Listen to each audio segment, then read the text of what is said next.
and also in the dialogue between DRC and its neighbors, more particularly with Rwanda. That will be the focus of the mediation process and the facilitation process, and the merger of these two processes. We will be proposing for an endorsement from the summit of the African heads of state. And to avoid the pitfalls of the past, both processes suffered funding challenges.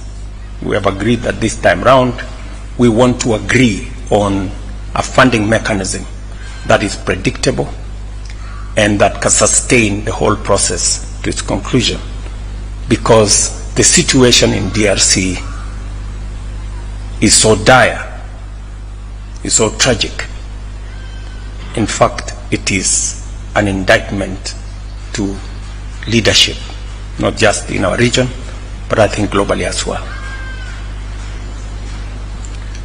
Ladies and gentlemen, as the East African Chair, I also echo the calls of the Africa Union, SADC, the UN, the G7, European Union, Britain, and the United States, and others, for all the parties in the DRC conflict to prioritize negotiations, dialogue, and commit to all of us working towards achieving lasting peace. Kenya's peace and security efforts extend across the continent. To the Tumaini initiative, which is aimed at fostering dialogue and reconciliation in South Sudan, to our contribution towards stabilizing Somalia. On the Tumaini process, we believe that process is in the tail end. Hopefully in the next couple of weeks, maybe a month or two, we should be able to conclude that process and allow the people of South Sudan to focus on their development towards an election that will give the people of South Sudan the opportunity to choose their leaders.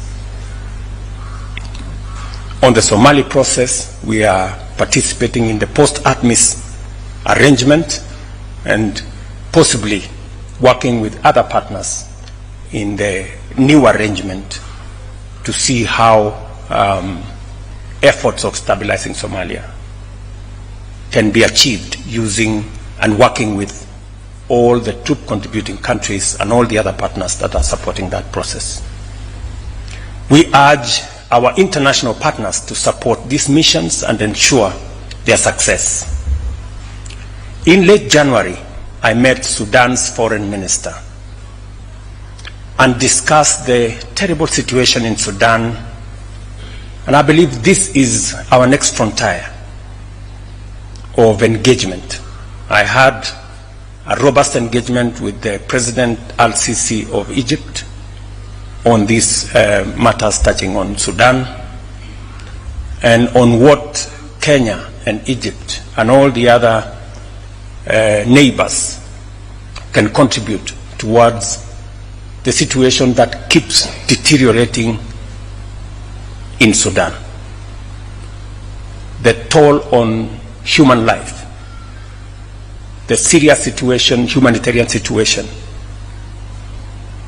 the atrocities that are going on in that country are just unimaginable. And we cannot continue, it cannot continue to be what it is. And therefore, even as we hem in on Somalia and on DRC and concluding what we are doing in South Sudan, Sudan must of necessity be the next frontier for us to focus. Beyond Africa, Kenya is also contributing to global security through the Multinational Security Support Initiative in Haiti, demonstrating our commitment to Pan-African solidarity wherever it is needed. I invite the diplomatic community to encourage their governments to join us in this vital humanitarian and multilateral effort. I must thank countries that have worked with us, El Salvador, and all the other countries, Jamaica, and of course the support